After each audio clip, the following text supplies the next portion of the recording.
Muy buenas noches, comunidad necia, bienvenidos a esto que se llama Joyas Necias, en donde vamos a estar hablando de un disco que a mí personalmente me fascina.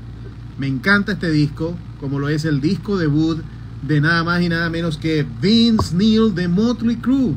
Era el año 1993, sí señor, el 27 de abril de 1993, cuando sale a la venta este disco llamado Expose.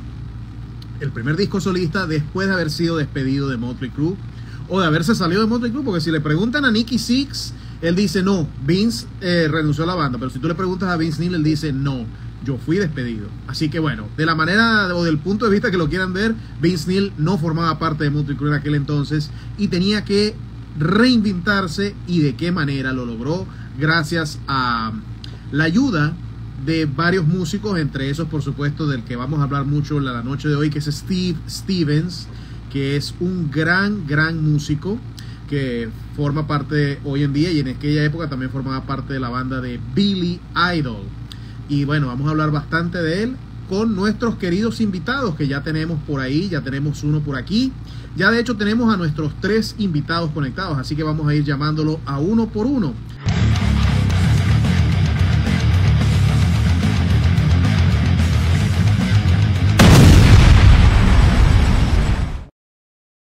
Así que, bienvenido, Francisco.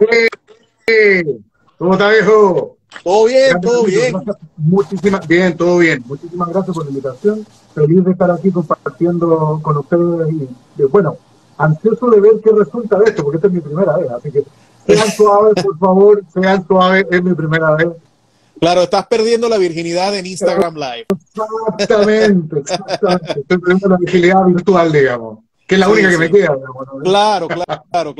No, mira, de verdad nosotros contentos con contar contigo por aquí. Y bueno, antes de darle la entrada también a nuestros otros 2 invitados, como lo son el gran guitarrista y cantante John de Mena y nuestros amigos Iván de la cuenta Motley Crue Perú, quiero preguntarte, Francisco, ¿qué significa para ti este disco de Expose de Vince, el disco solista debut de Vince Neil? Mira, es súper particular porque cuando a mí me han preguntado por ese disco, yo siempre lo defiendo como uno de los mejores discos de hair metal, glam rock ever. Y es impresionante porque para mí la escala de lo bueno que es el disco solamente es comparable con lo poco conocido que es, porque es impresionante como mucha gente lo desconoce.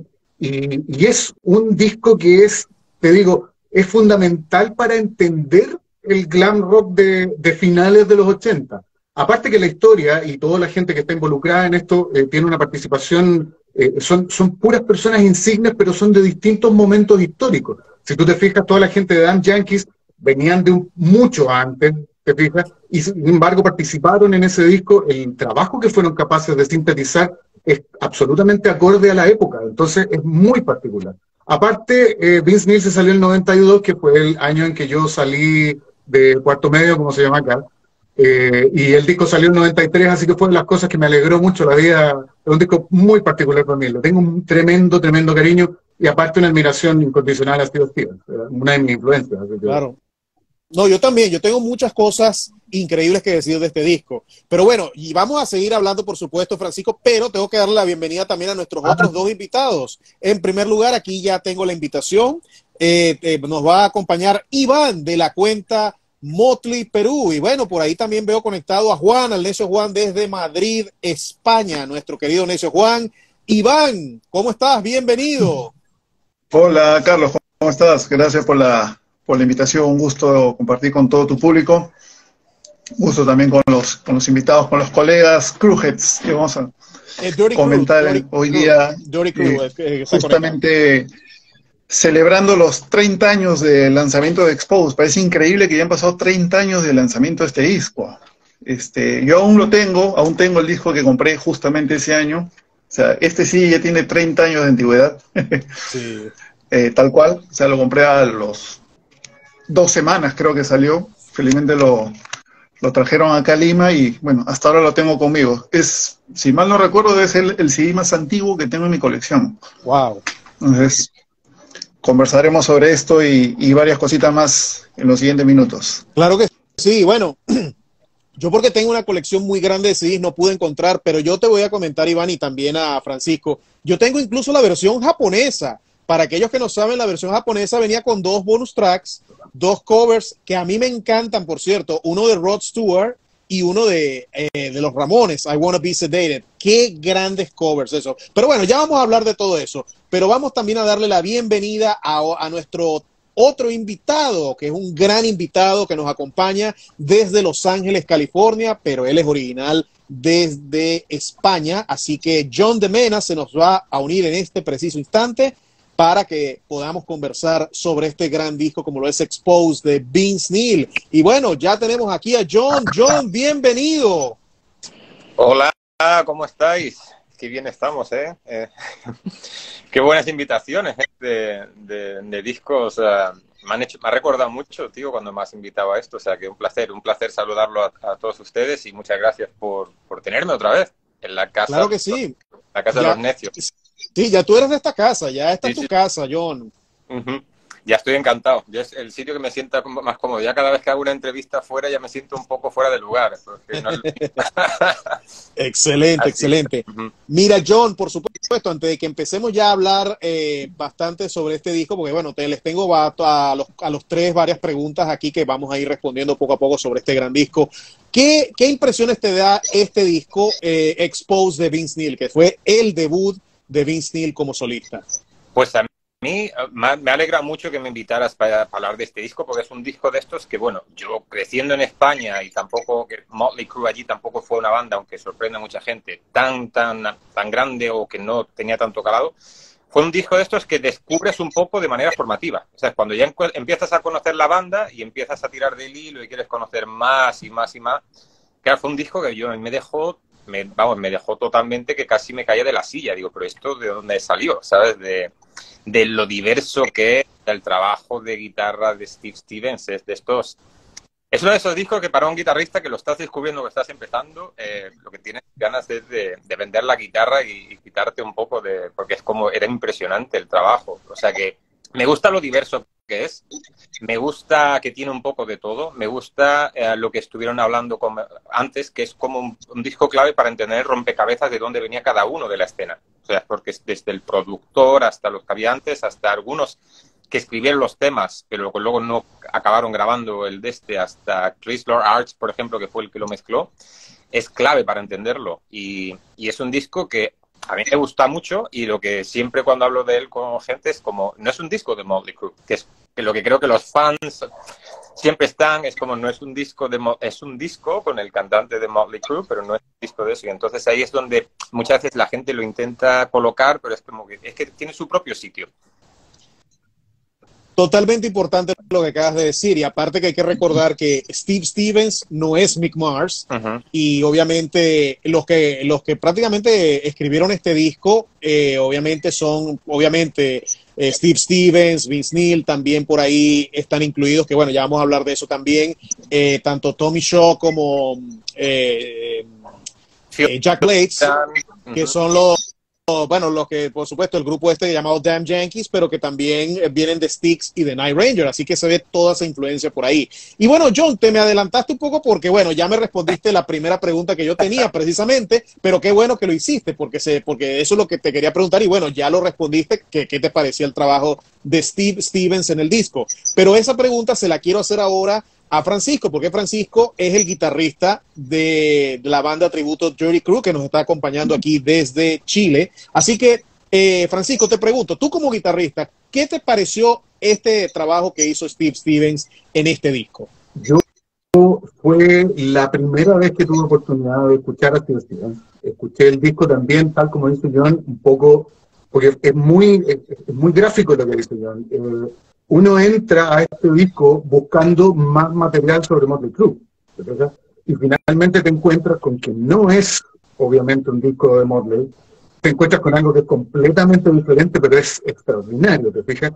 Y ahí fue que me di cuenta del trabajo extraordinario, de la técnica espectacular que tiene Steve Stevens. Y ahí recién empiezo a averiguar y digo, pero este es el chiquito que toca con Billy Idol, o sea, no hay comparación entre lo que hacía con Billy Idol. Después, claro, cuando uno ya empieza a entender más, y sobre todo como guitarrista, cuando uno empieza a crecer un poco más, empiezas a encontrar muchos elementos que son muy particulares, porque Steve Stevens tiene un estilo que es muy particular de él, y te empiezas a encontrar ciertos elementos que se repiten en el trabajo de Billy Idol, en el trabajo con Vince Neil y en algunas cosas solistas de él. Hay que acordarse que Steve Stevens es el guitarrista que tocó en Top Gun, la fanfarria de los aviones en Top Gun, ¿te fijas? Correcto. Entonces, hay ciertos elementos que son muy comunes, que definen muy claro el estilo de él, y eso es un doble impacto, porque no es solamente que Steve Stevens toque tan bien que toca, que es impresionante, sino que además es uno de estos raros guitarristas que tiene un estilo sumamente reconocible, cuando tú lo escuchas en cualquier contexto, ¿te fijas? Y creo que es mérito, obviamente, al trabajo de él. Steve Stevens es muy productor también, y seguramente eso es un tema que lo vamos a tocar después más adelante, todo el conflicto con Phil Soussan, precisamente, que generó el roce de Steve Stevens, que debe tener un poco más de control sobre el producto final. Pero Steve Stevens, para mí, te digo, desde ese punto en adelante, es de los guitarristas que yo me pongo a tocar algo y después reviso algo de Steve Stevens y digo, no, me falta todavía, tengo que seguir tocando. Es como un referente, uno de mis guitarristas referentes. Es fantástico, es extraordinario. Definitivamente, Además, Steve Stevens. Esto es por Steve Stevens. ¡Oh! Muy bien. Mira, yo soy muy admirador de Nuno Bettencourt y de Steve Stevens, que son dos guitarristas que se pintan mucho los dedos, pero a mí nunca me acomodó el tema de todos los dedos negros. Y mi perro tiene esta uña de la pata izquierda negra, así que finalmente lo hice un poco en referencia a tributo a mis guitarristas favoritos, pero también un poco reminiscente a mi mascota. Wow, no, excelente, Francisco, excelente. Eso de verdad que, wow, es impresionante esa anécdota y de verdad que, bueno, llevas en la sangre el rock y, por supuesto, a Billy Idol, por supuesto. Mira, aquí nos está preguntando el necio Juan desde Madrid, España, dice, este disco demuestra que Nikki Sixx no es el único que puede componer al mejor estilo Mötley Crüe. Y esta pregunta se la voy a dejar a Iván, de nuestro amigo de Mötley Perú. ¿Qué nos puedes decir de esto? ¿Tú crees que esto es cierto? Bueno, mira, eso también me lleva a recordar una anécdota cuando en el año 92, yo recuerdo que acá en Perú demoraban muchísimo en llegar las noticias relacionadas con nuestras bandas favoritas. No había internet, las radios acá muy poco difunden el hard rock, y recuerdo haber escuchado la única radio rock acá en Lima. Pasaron el tema de You're Invited por primera vez en radio y lo presentaron como el tema del ex Mötley Crüe Vince Neil. Yo simplemente no podía creer que dijeran eso. Dije, no, de repente se ha equivocado y un error. No, Vince es parte de la banda, y empieza a sonar la versión single de la canción. Estamos hablando del año 92. Y esta versión es la que más suena a Mötley Crüe. O sea, cuando la regraban después al Exposed, tiene otro sonido, tiene otro acabado, definitivamente es otro el estilo de Steve Stevens, pero Tommy Shaw, que es el guitarrista que graba esta versión, logra, no sé si intencional o no, imitar muchísimo el estilo de Mick Mars. La pegada de Tommy Cartellone, coincidencia en el nombre incluso, o sea, los Damn Yankees hacen un trabajo increíble en esta canción, haciendo que se parezca muchísimo a Mötley Crüe. Y esto llevó a que yo estuviera confundido por muchos meses más, hasta que pude leer en una revista, una Hit Parader que llegó, digamos, a una tienda donde yo compraba eventualmente discos, y pude leer la noticia donde John Corabi ya había sido escogido como el nuevo cantante de Mötley Crüe. Y ahí pude enterarme recién qué cosa lo que había pasado en febrero de ese año. Yo estoy hablando de septiembre. Entonces, digamos que el tema del sonido de esta canción que lanzó Vince Neil me llevó a confundirme un poco más con con todo lo que había acontecido, digamos, con la salida de Vince de la banda. Entonces, bueno, asimilarlo y todo lo demás, y luego ya cuando sale el álbum Exposed, definitivamente es la continuación al Dr. Feelgood. O sea, el estilo de rock, hard rock, fiestero, muy, muy alegre, estos coros, era la continuación natural de lo que debió haber sido el álbum que sacaron al año siguiente los Crue con Corabi. Estaban dispuestos digamos, a enterrar una década y empezar los 90 con un nuevo sonido, un nuevo estilo. O sea, nada que reprochar en todo caso a Motley o a Nicky Sixx, que quería, digamos, experimentar con nuevas cosas, pero abandonan un poco el sonido porque se habían sido conocidos. Creo que perdieron muchos fans en ese momento. Vince pudo captar, digamos, esos fans, quizás por ahí jalar algunos fans nuevos, pero digamos que Vince, con mucho orgullo, sostuvo la antorcha del hard rock durante los 90s, especialmente con este álbum. Entonces, muy meritorio, como dije, el trabajo de los Damn Yankees en este primer single, y bueno, la obvia continuación que hicieron Steve Stevens y Phil Soussan, que es, creo, el músico más subestimado, digamos, dentro del trabajo de composición y de grabación del Expose. O sea, tampoco hay que restarle méritos a este extraordinario bajista.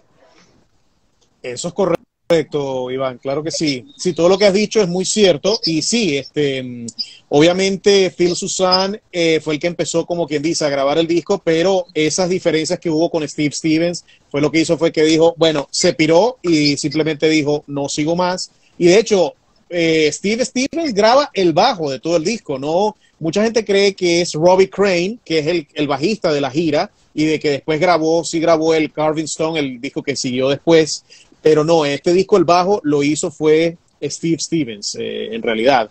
Y bueno, esa también era otra de mis preguntas que ya se las voy a hacer a todos ustedes, obviamente. Y es que, bueno, primero quiero, a todos los que se están conectando, obviamente quiero recordarles que nosotros somos los Que Necios, somos 4 venezolanos que estamos regados por el mundo. Ya John lo hemos tenido en par de ocasiones aquí en nuestra casa del rock de los necios. Pero bueno, tengo que nombrar, por supuesto, al necio Juan, que nos está viendo desde Madrid, España, el creador de esta maravillosa cuenta. También el necio Psycho, el necio Marcos, que nos está viendo desde Santiago de Chile, de donde es nuestro amigo Francisco de Dirty Crew, y también el necio Tama, que está en Milano, Italia, pero bueno, él quizás por razones de uso horario a lo mejor no se está conectando. Y quería mencionar por esto a John, por cierto, una cosa que dijo Iván ahorita muy importante, que en esa época quizás uno no se enteraba mucho de lo que estaba sucediendo con Motley Crue y con muchas bandas, pero gracias a una revista de tu país de origen, John, fue que yo me enteré de eso, gracias a la Heavy Rock, fue que yo supe la salida de Vince Neil y la entrada de John Corabi en Motley Crue. Obviamente, porque de hecho Heavy Rock sí llegaba aquí a Venezuela. En aquella época llegaba y se conseguía en las tiendas que venden magazines y revistas y ese tipo de cosas. Y pude enterarme de eso. Sin embargo, bueno, no sé si ustedes, obviamente, como lo dijo Iván, esta es una de mis preguntas. ¿Ustedes están familiarizados con la película de donde se estrenó este tema, You're Invited but Your Friend Can Come, la de Encino Man, que por cierto, hay 2 ganadores, hoy en día son 2 ganadores del Oscar, como lo son Brendan Fraser y este actor vietnamita que se llama Ki Huy Quang, que los 2 ganaron el Oscar recientemente.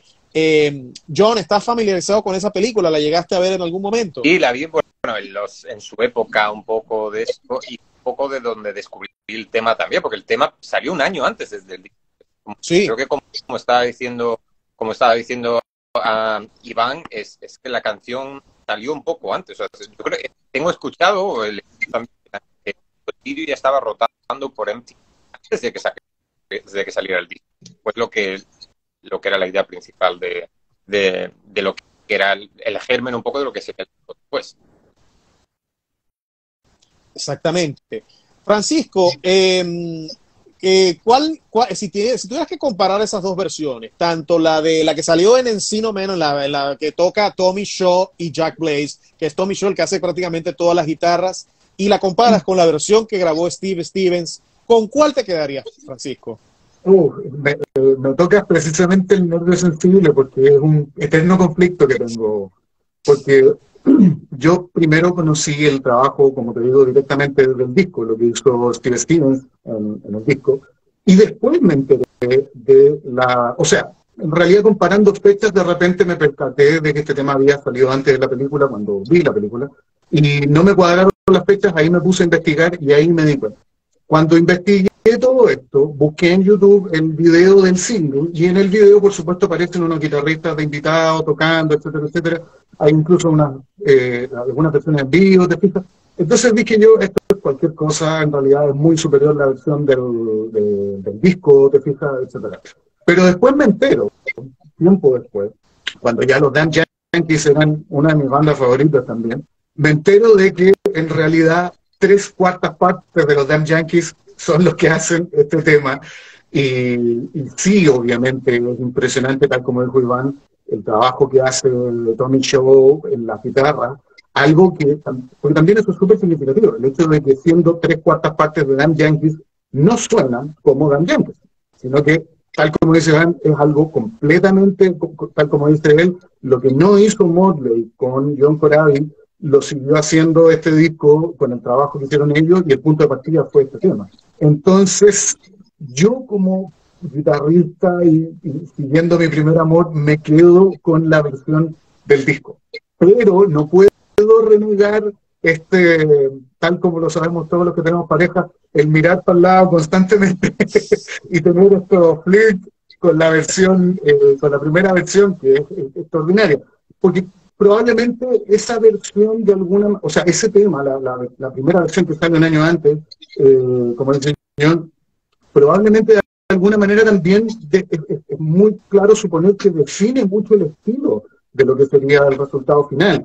Steve Stevens, tal como te decía yo, es un tipo que controla mucho el resultado final, pese a que hay productores, pero él se mete mucho en la producción. Y si tú te fijas en el trabajo, este es otro elemento que también es común en los temas de Steve Stevens. El tema de todas las capas y todos los adornos que hay, solamente en términos de guitarra, te fijas, mucho detalle, mucho sonido, mucho adorno detrás, te fijas que es algo que le da una tremenda textura al trabajo de Steve Stevens, te fijas, pero sin embargo, el disco sigue teniendo un sonido propio, una cosa propia, no suena a Damn Yankees, no suena a un trabajo solista de Steve Stevens, te fijas. Y creo que ahí también, tal como dijo, no sé si tú o Iván mencionaron que Phil Sousa es uno de los menos valorados como elemento constitutivo del disco, y sí, creo que hay que obviamente darle los créditos que se merece. Pero en respuesta a tu pregunta, yo me quedo con la versión del disco, me gusta más. Es la que trato de... De hecho, es divertido porque, disculpa que me tome unos segundos esta. Con la banda teníamos como plan el ver si podemos integrar esa canción al repertorio, y finalmente lo que yo estoy haciendo es una especie de amalgama entre ambas versiones, porque obviamente guitarrísticamente hay muchas capas de adornos en la versión del disco, y la versión previa es un poquito más simple, tiene algunas partes que son con más coros, más cantadas y todo lo demás. Entonces ahí estoy tratando de hacer un trabajo ahí como tratando de unir ambas versiones, y a ver si de repente tenemos oportunidad de escucharla. Wow, no, sería genial, porque así se reconoce ese disco de Vince Neil, que de hecho a mí me encantaría que Vince Neil en sus conciertos solistas interpretara más estos temas. Yo tuve la oportunidad de ver a Vince en vivo hace un par de años en Tampa, que estuve en Tampa y lo vi en vivo, y no interpretó ningún tema de su era solista, era solo un set de grandes éxitos de Motley Crue, y de hecho que tiene un excelentes músicos, porque tiene prácticamente a los miembros de Slaughter, a Jeff Blando, a Dana Strum, y a ese gran baterista loco que se llama Sultan Shaney, que de verdad es una cosa impresionante ese tipo, y de verdad yo lo vi en vivo y yo quedé impresionado. Pero bueno, ahora quiero hacer un ejercicio y lo voy a hacer contigo, Iván. Iván, vamos a suponer por un momento que ese disco de Expose, vamos a suponer que no dijera Vince Neil, sino que dijera Motley Crue, y que obviamente no fuera Steve Stevens, no fuera Big Fox, sino que fueran Mick Mars, Tommy Lee y Nicky Sixx tocando. ¿Qué cambiaría en ese sentido, en tu opinión? Pregunta capciosa, parece. Sí.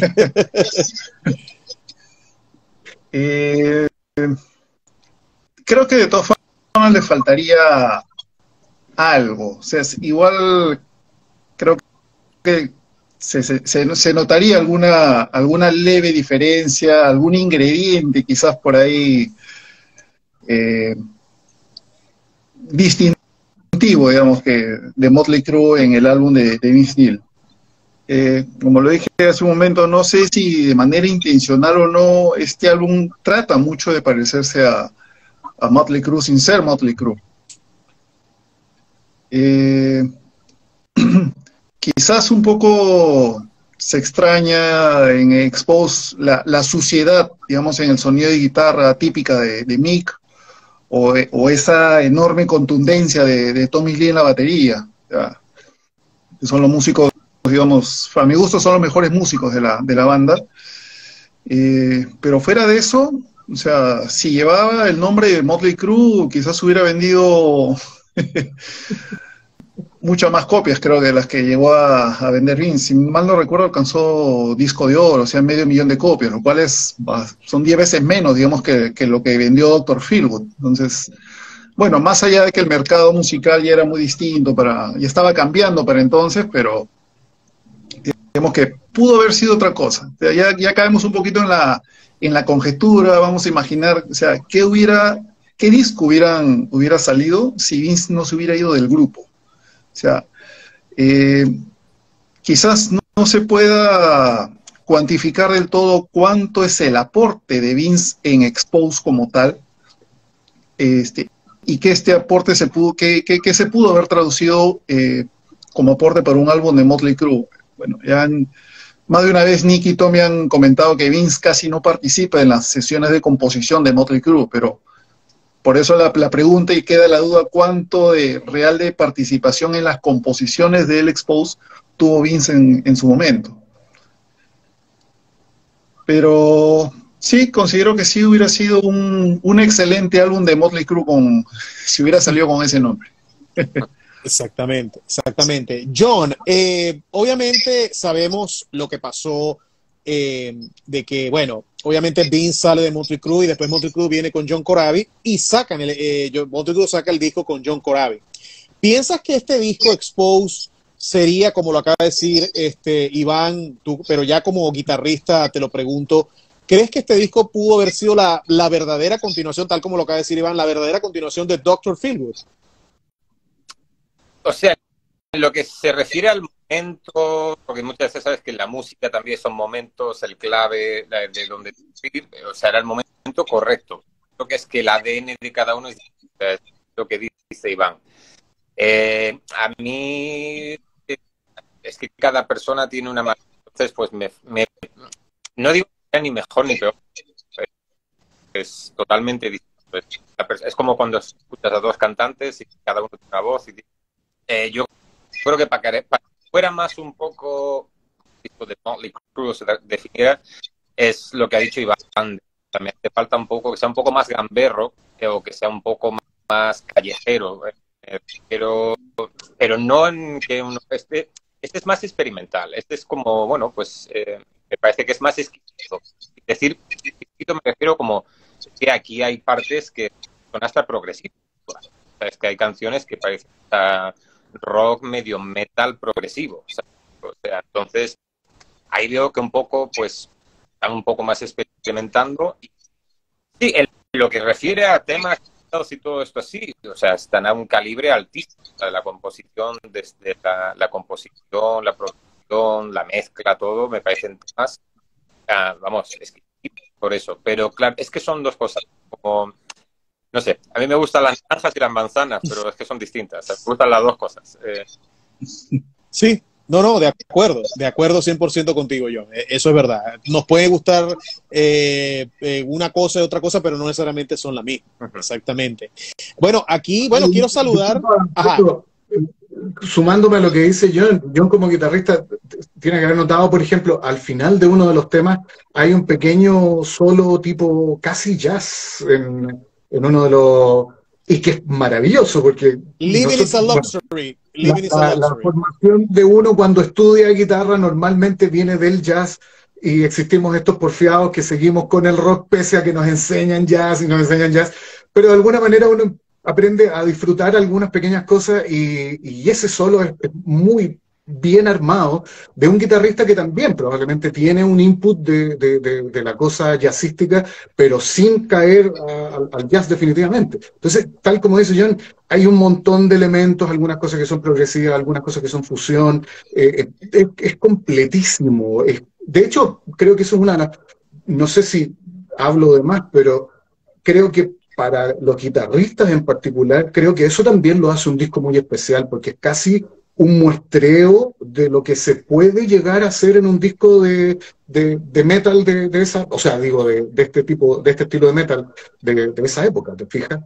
No es algo cuadrado respecto de un solo estilo, sino que hasta qué punto se puede, y que creo que es muy característico también de Steve Stevens. Yo creo que si uno escucha mucho de lo de Billy Idol, pasa exactamente lo mismo. Con Billy Idol también hay un montón de elementos que aparentemente son de estilos diferentes y que finalmente se juntan en temas que son absolutamente bien estructurados y que no tienen nada que suene fuera de estilo, ¿te fijas? Sí. No, bueno, y agregando algo que estás diciendo, Francisco, yo creo que este disco a mí me hizo apreciar muchísimo a Steve Stevens como guitarrista, precisamente por esa gama, por esa gran variedad de estilos como los encontramos en este disco. Y bueno, y antes de hacerte la siguiente pregunta, Francisco, que tiene que ver bien, por supuesto, con la guitarra, obviamente, quiero saludar a nuestro amigo Juan Randy Miranda, que es el Ozzy de una banda tributo, por supuesto, desde Argentina,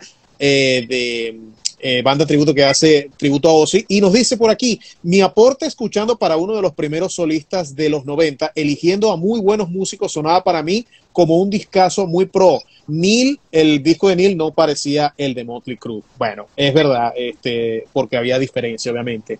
Pero bueno, Francisco, y después quiero que también me continúe la misma pregunta John, pero voy a empezar contigo, Francisco. Hay una canción que se llama The Edge. Esta canción tiene una guitarra flamenca, que es algo impresionante que hace Steve Stevens. Y de verdad que te quiero preguntar por esa interpretación, por ese arreglo que hizo Steve Stevens en esta canción, The Edge, con esa guitarra flamenca. Tú, fuera de lo que estamos, porque es divertido, partimos hablando del disco precisamente por este tema de You're Invited, que es el que salió un año antes y todo lo demás.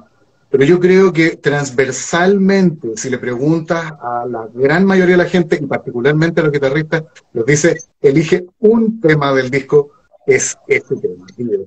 Y creo que es el ejemplo de lo que te decía yo recién, el nivel de textura que puedes dar metiéndote en distintos estilos y sin embargo todo suena absolutamente estructurado, ¿te fijas?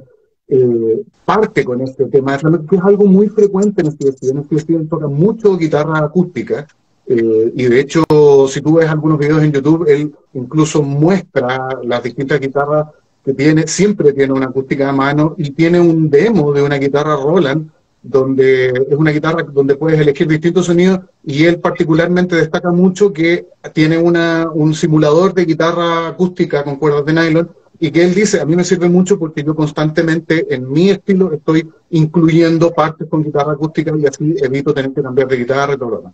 Entonces es algo que es muy de él, es muy frecuente en él. Pero particularmente hablando del arreglo, es extraordinario, suena a flamenco con todo.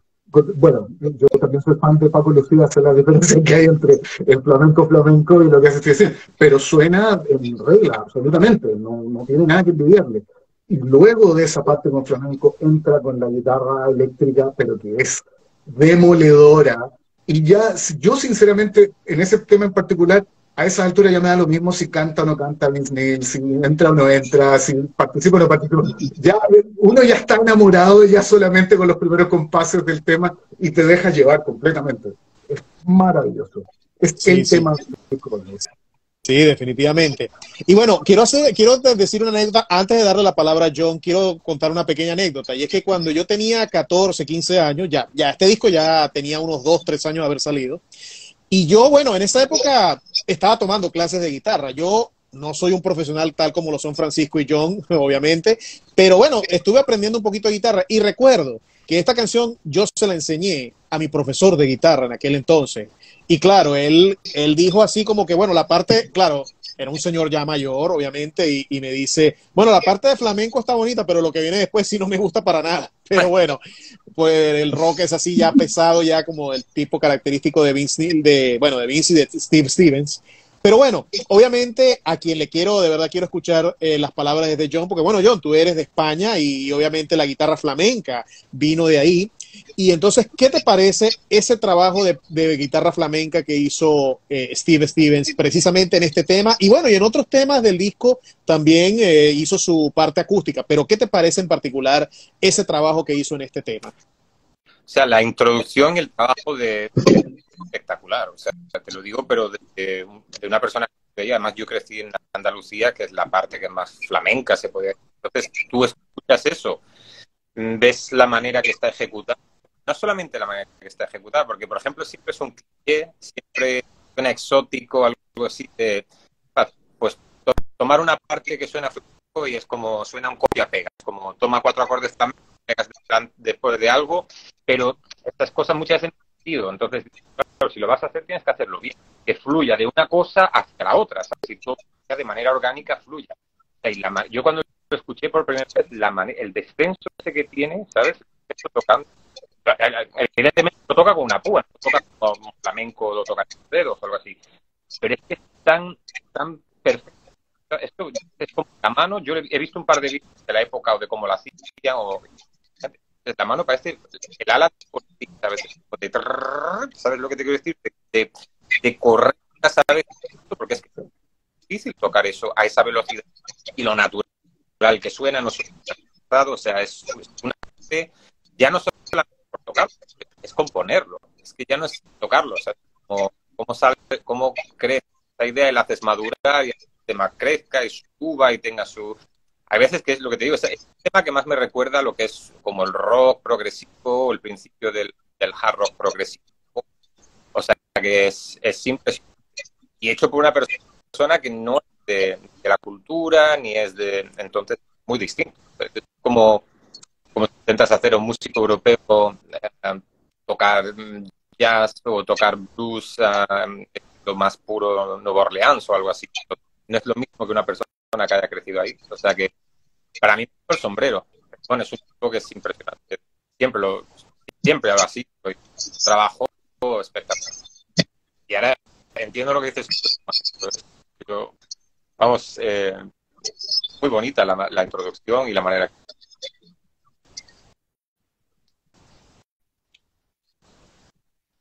Sí, a mí siempre me encantó este tema y de hecho todavía lo escucho y quedo impresionado con ese gran trabajo que hizo Steve Stevens ahí. Bueno, aquí nos están preguntando el necio Juan y creo que esta pregunta la vamos a responder entre Iván y yo. Aquí el necio Juan nos pregunta, bueno, esto ya tiene que ver con la parte ya por fuera de la música, que dice que sí es cierto que el baterista de este disco, que era de Snuff Snuff, estamos hablando de Big Fox, terminó en problemas con Vince Neil. Y sí, la respuesta es sí. Vamos a ver, Iván, yo creo que tú me puedes complementar esta pregunta, pero bueno, lo que yo supe, y eso lo reveló Robbie Crane, el quien fuera bajista de Vince en aquel entonces, que después fue bajista de Rap y hoy en día es bajista de Black Star Riders, el grupo que derivó de Thin Lizzy.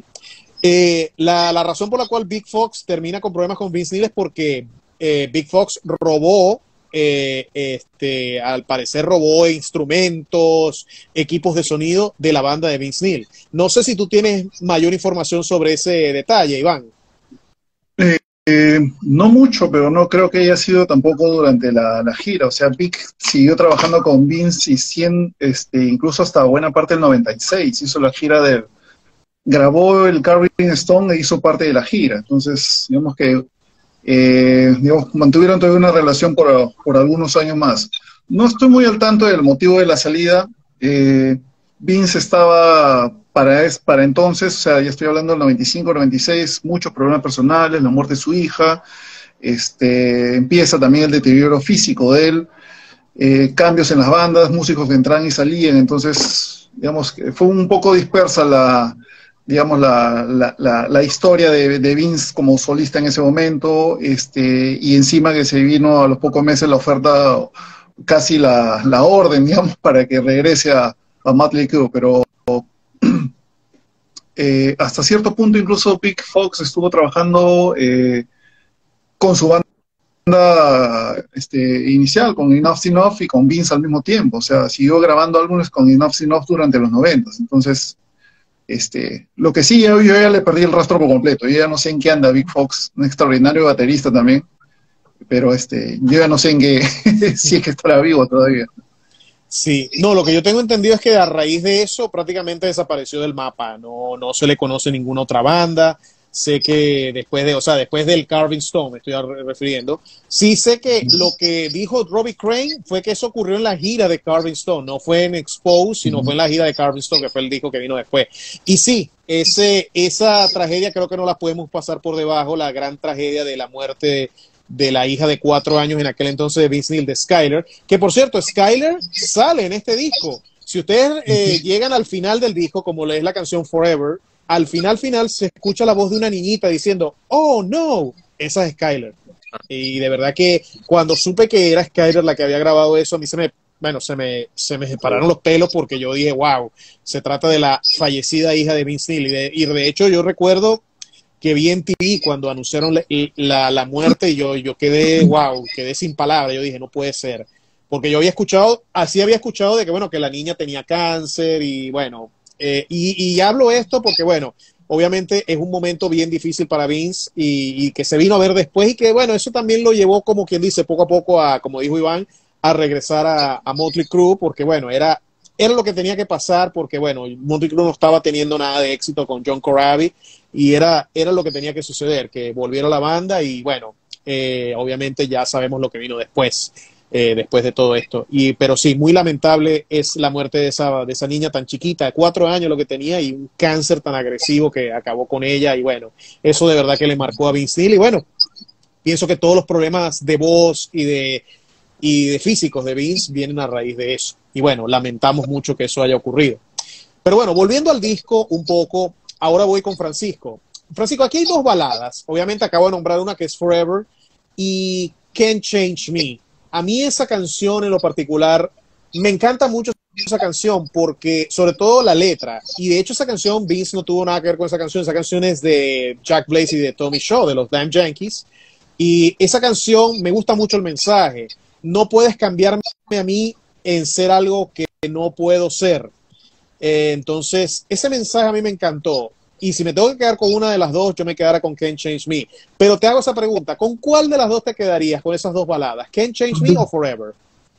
También la misma. A mí me gusta mucho más. Si bien Forever tiene una connotación muy especial porque está escrita precisamente dedicada a la esposa con la que se estaba divorciando en ese minuto Vince Neil, la escribió con Phil Sousa en esa canción, pero hay algo también, como dices tú, en el mensaje de Change Me y también de los arreglos. Te fijas, Forever de alguna manera siento que es de esas power ballads. No quiero ofender a nadie que le guste esa canción, pero siento que tal vez es un poquito más genérica, ¿te fijas? Es como cuando tú dices, vamos a hacer una power ballad, y te sale porque tuviste la intención de hacer una power ballad, no porque tuviste la intención de un mensaje detrás de la canción. Y por eso me quedo con Can't Change Me, porque es, como dices tú, el mensaje.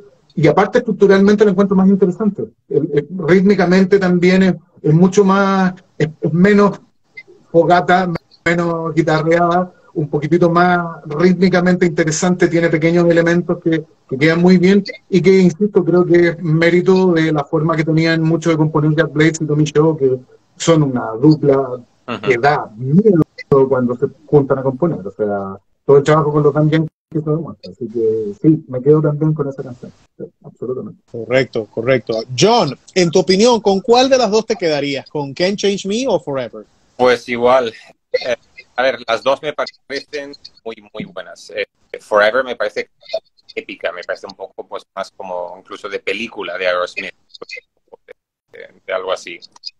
Pero Can't me parece un poco como más universal. Es un mensaje, bueno, pues que te lo puedes aplicar a todo el mundo, ¿sabes? Como que te llega un poco más, se vuelve más humana, y es como que no es nada malo ser vulnerable. Cosas, y estas son mis no me puedes cambiar, ni nadie me puede cambiar. Entonces, me parece un poco más universal, un mensaje más universal. A mí me gusta más, me parece más. Ahora, la última, un poco, pues más gran producto. Tiene tiene muchísimo respeto mío porque es muy majestuoso, te podría decir ahora de. Exactamente. Iván, ¿con cuál de las dos te quedas? ¿Con Can't Change Me o Forever? Creo que es más fácil decidir para mí, creo que con Forever. Que tiene un bonito aire como para cerrar el álbum después de toda la tempestad que es el álbum en total. O sea, el tremendo arranque final es magnífico. Sí, sí, de verdad que eso, como yo lo mencioné, o sea, cuando yo escuché esa niñita diciendo, oh no, yo la primera vez que escuché no sabía que era Skyler. Bueno, años después fue que investigando sobre el disco me di cuenta, no, es Skyler la que graba ese mensaje. Y sí, y complementando un poco lo que decía Francisco, sí, el tema Forever, sí, fue como que escrito precisamente para la que era esposa de Vince, Charisse. Y de hecho se estaban divorciando. En el momento en que sale el disco ya se estaban divorciando. Sin embargo, ellos se mantenían unidos era por Skyler y debido a la enfermedad de Skyler. De hecho, es Charisse la que le avisa a Vince Neil, mira, nuestra hija está enferma. Y Vince va para allá y no se movió ni un segundo. De hecho, él estuvo como quien dice, medio alejado. Fue por eso, por la terrible enfermedad de su hija. El hizo todo lo posible y de hecho los médicos hicieron todo lo posible, pero bueno, no había nada que hacer, lamentablemente. Y bueno, es la parte triste de este disco y de Vince Neil, pero bueno, había que decirlo. Iván, te quería hacer una pregunta también. Obviamente, Vince venía de ser despedido de Motley Crue en el momento que empieza a grabar este disco. ¿Tú crees que este disco le permitió a Vince demostrar su talento sin Motley Crue? Sí, definitivamente. O sea, pero dentro de todo, quizás pudo haber explotado más, si bien la composición de las canciones, la interpretación especialmente de Steve Stevens, digamos, fluyó por unos caminos un poco distintos para el estándar del hard rock de la época. El estilo vocal de Vince, digamos, no experimentó tanto como lo forzaron a experimentar años después en el Generation Swine.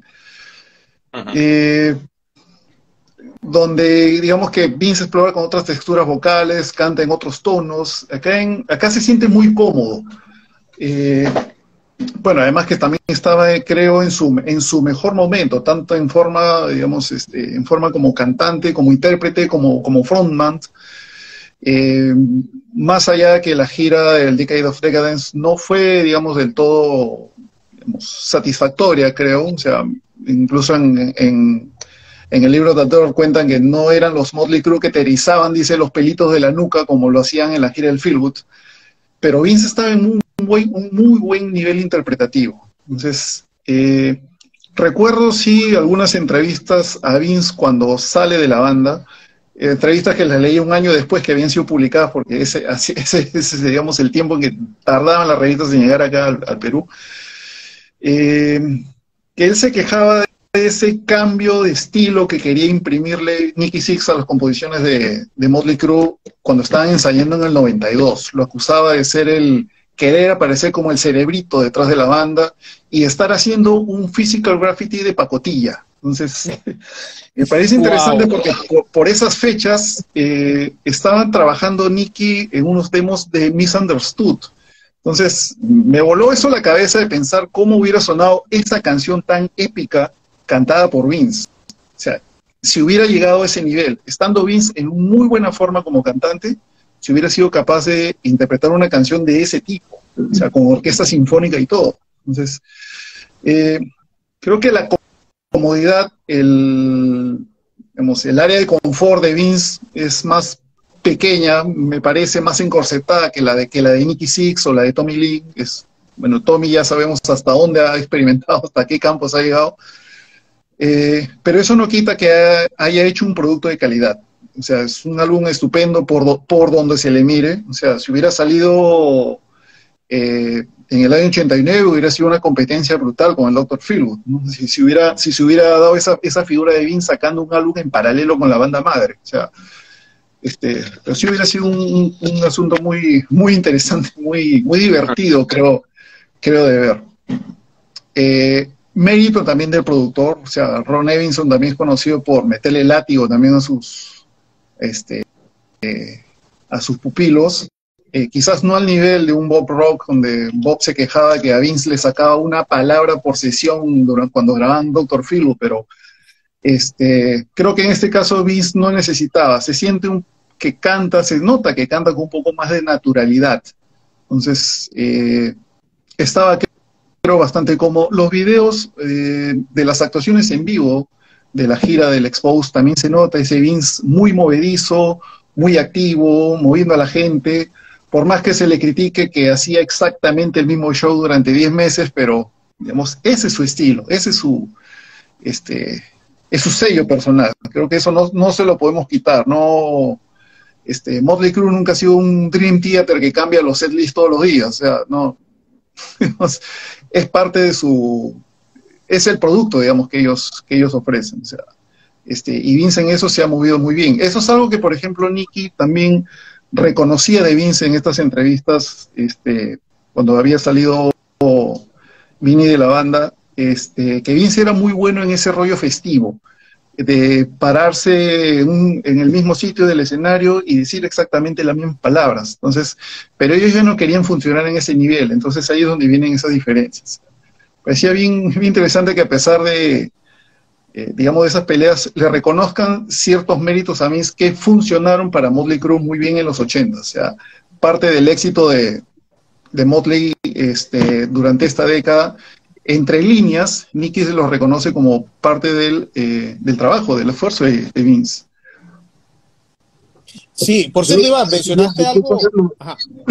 Quería sumarme un poco a lo que decía Iván, porque me ocurrió anecdóticamente la semana, creo que pasada o antepasada, comentando precisamente el tema de este podcast que iba a haber hoy, y alguien me comentó algo así como Vince Neil, ¿por qué una cosa así? ¿Sabes? Y yo les dije, oye, no hay que olvidarse que Vince Neil tuvo una época donde fue un excelente cantante, muy bueno. Y me dice, ¿cuándo? Digo yo, entre el Girls y este disco, el Exposed, precisamente esta es probablemente, tal como dice Iván, la mejor ventana, la mejor performance y la mejor voz de Vince, que es a la altura de cualquiera de los buenos de la época, ¿te fijas? Lo que pasa es que uno tiene, probablemente la mayor parte de la gente, ya con los años que han pasado y cómo ha estado toda la performance de Motley a esta altura, probablemente hay una imagen muy deteriorada de Vince Neil, ¿te fijas? Porque queda probablemente en la memoria lo que está más fresco. Pero no hay que olvidarse que en esta ventana, a mi gusto, entre el Girls y el Exposed, es un excelente Vince Neil y a la altura, como te digo, de los mejores de la época. Es extraordinario como cantante. Sí, sí, totalmente de acuerdo. Y quería agregar algo que mencionó Iván, que era sobre una entrevista que yo también leí, por cierto, Iván, yo leí una entrevista también que Nikki Sixx reveló que antes de que Vince fuera sacado o saliera de Motley Crue, parece que el único tema que Vince precisamente escuchó antes de salir de Motley Crue fue Misunderstood, que está en el disco con John Corabi, y que de hecho Vince dijo, pero bueno, ¿por qué quieres hacer este tipo de canción si esto no es Motley Crue, esto es otra cosa? Y de ahí fue que empezó, eso lo dijo Nikki Sixx, no sé qué tan cierto será, pero eso lo mencionó Nikki Sixx en una entrevista, lo leí en una revista eso, por cierto, también, y es interesante agregarlo, que de hecho, voy a confesar, a mí el disco con John Corabi me gusta, a pesar de que yo sé que eso no es Motley Crue, es otra cosa, pero a mí me gusta ese disco y de hecho el año que viene, si se nos da la oportunidad, vamos a hablar también de ese disco, también aquí como con un Joyas Nelson, análisis Nelson, ahí vemos a ver qué podemos hacer con este disco, porque este disco también me parece muy interesante, a pesar que yo no lo considero realmente un disco de Motley Crue. Sí es un excelente disco, pero no es un disco de Motley Crue, porque no lo es, porque John Corabi, me gusta mucho como canta John Corabi, pero no es Vince Neil, esa es la verdad. Y bueno, ya para ir terminando este gran programa como lo hemos tenido, y de verdad que les agradezco a los tres por habernos acompañado, vamos a ver qué canciones son sus favoritas, o qué canción, si tienen que elegir una, favorita de este disco? Voy a empezar con Francisco. Francisco, ¿cuál es tu canción favorita de este disco? Yo ya lo dije, es The Edge. The Edge. Absolutamente, sin pensarlo dos veces. Sin embargo, estoy siempre a un corto segundo lugar de todas las demás, digamos. Pero si tuviera que quedarme solo con una, es The Edge. Exactamente. John, ¿con cuál te quedarías de este disco? Lo mismo, es fácil de tomar el comodín y decir la misma. O sea, The Edge y Looking Her Up, pero la manera de abrir un disco. Me parece la manera de abrir un disco así también me gusta mucho. Pero The Edge es evidente como la más que sorprende más. O sea, es como por dónde ha salido esta canción. O sea, Sí, sí. Y por cierto, antes de darle la palabra a Iván, también tengo una anécdota de Look in Her Eyes. Y yo había leído una entrevista que Vince dijo que cuando ellos estaban grabando esa canción, precisamente Steven le presentó este solo tan largo. Y al principio Vince estaba dudoso, dice, pero mira, ¿por qué vamos a grabar un solo tan largo? Eso va a arruinar la canción. Y más bien, dice Vince que cuando él escuchó el solo, más bien dijo, no, más bien hazlo más largo, me gusta el solo, está muy bueno, hazlo más largo. Porque de verdad, que él dice, no, yo estuviera escuchando este disco y yo, no, hazlo más largo el solo, está demasiado bueno. Porque es que Steven Stevens tiene una calidad impresionante tocando solos de guitarra. Iván, ahora sí te doy la palabra. ¿Con cuál canción te quedas de este disco? Depende del estado de ánimo. Ok. Puede que un día sea Forever, puede que un día sea Set Me Free, incluso, que es un gran cover. Pero creo que Sweet. si me ponen una pistola en la cabeza, tendría que estar entre The Edge, Sister of Pain, que es el tema más Motley Crue del álbum, y Look in Her Eyes.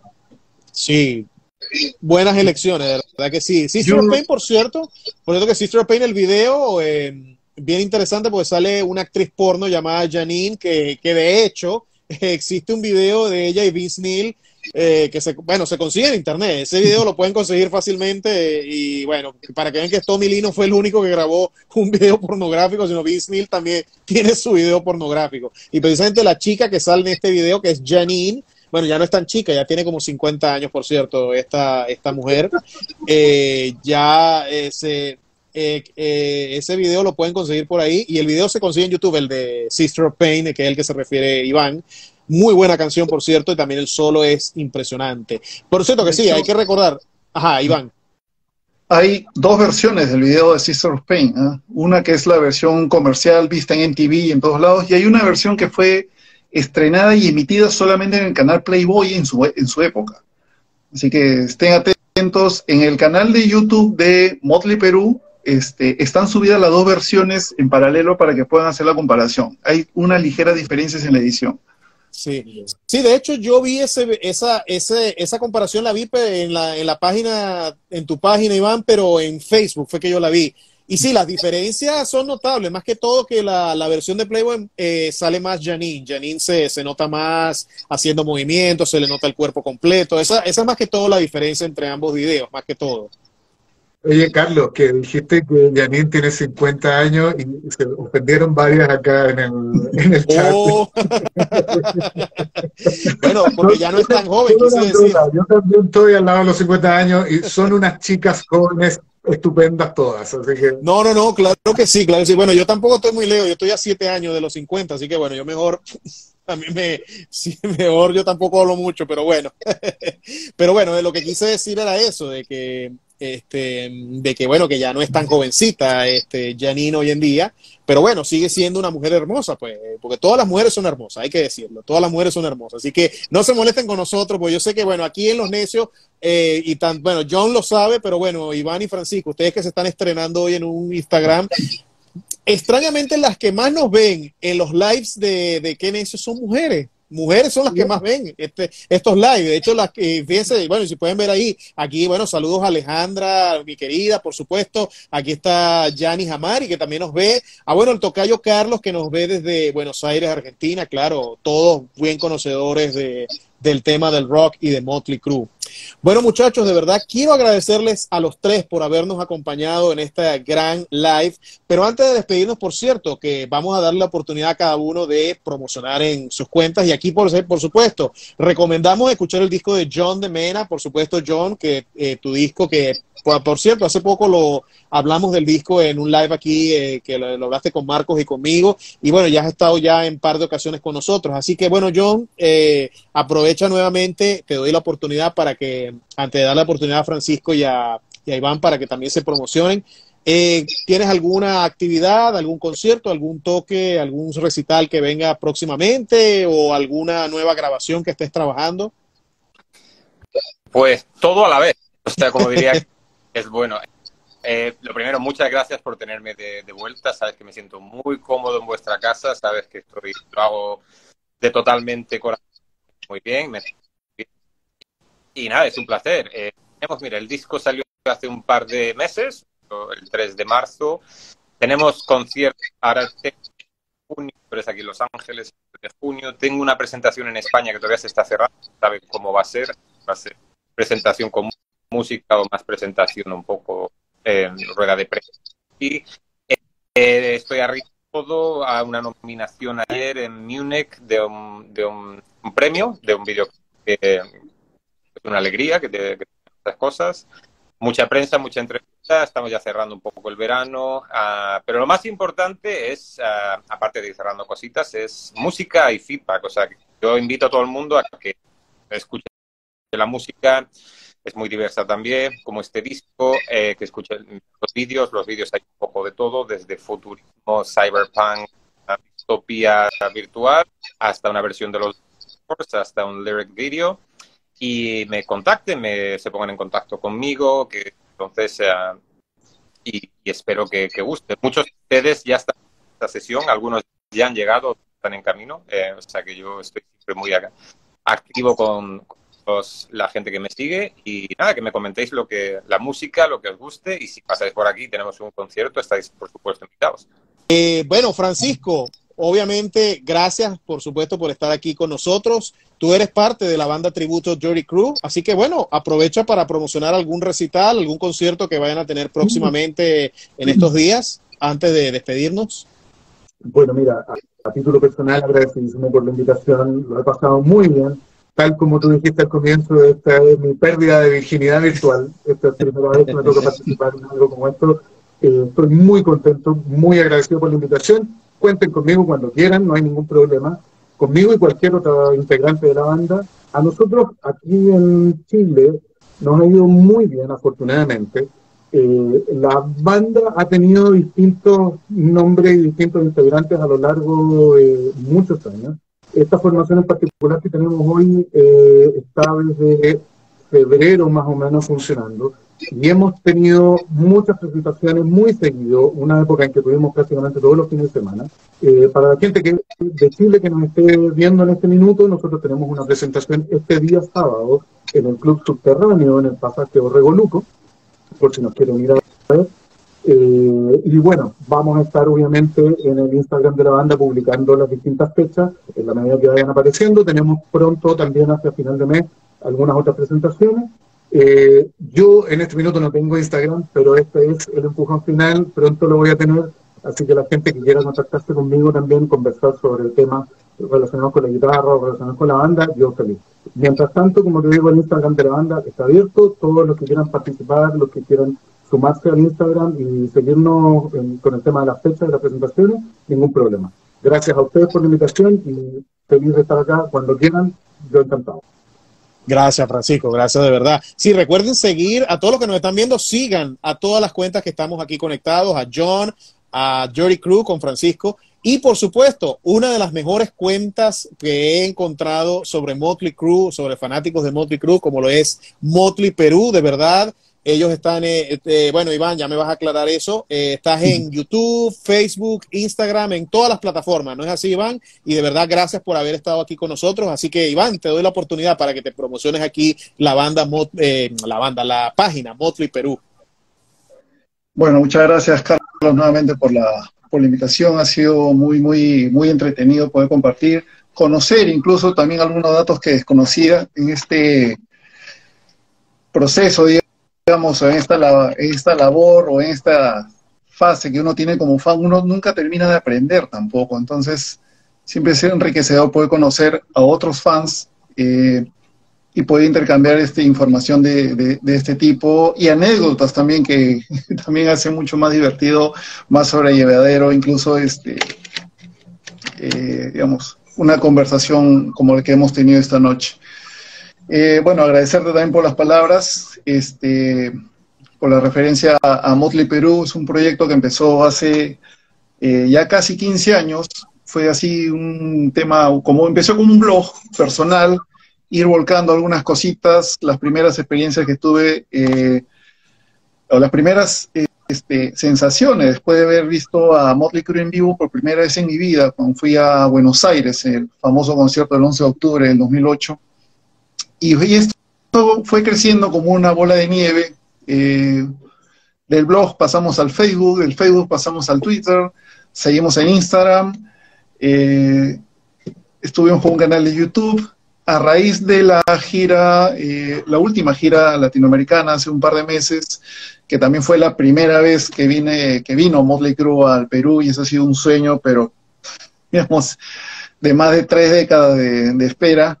Nos llevó también incluso a abrir una cuenta de TikTok, así que estamos, digamos, Wow, por todos lados.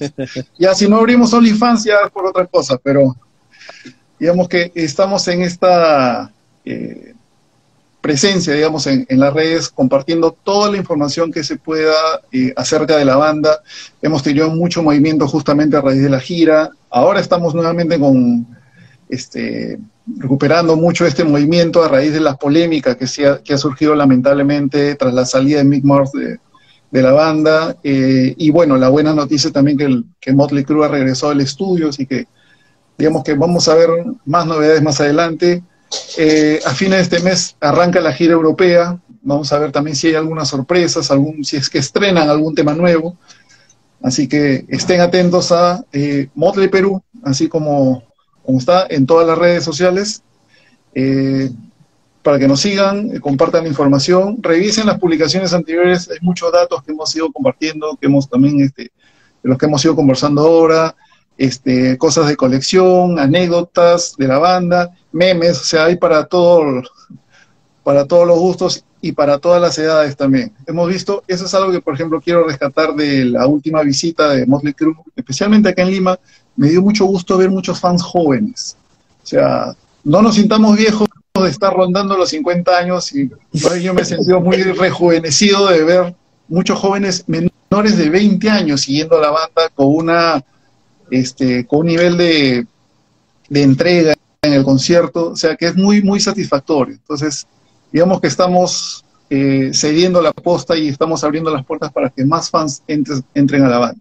Esto obviamente gracias a la película, pero siempre es reconfortante que una banda con tanta trayectoria como Motley Crue sea descubierta por jóvenes fans. Así que bienvenidos todos sean a Aguante Motley Crue. claro que sí, muchas gracias. Hay que hacer un programa sobre ese tema.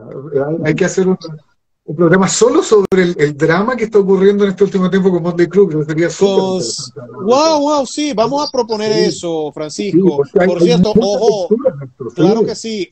Ojo, Marcos Hurtado, el Necio Psycho. Vamos a ver si hacemos un Psycho Rock sobre la salida de Mick Mars de Motley Crue y toda esta controversia. Yo sé que es un tema más legal, pero puede haber una parte psicológica. ¿Qué te parece, Marco? Que nos estás viendo por ahí, así que pendiente. Un Psycho Rock podría hacerse de Mick Mars y tener estos grandes invitados, Francisco, John, por supuesto, Iván. De verdad que sería muy interesante tenerlos de regreso próximamente para conversar sobre eso. Así que pendiente, Marco. Eso lo voy a conversar con Marco, y de verdad que sí. Ya, de hecho, ya nos está diciendo anotado. Claro que sí.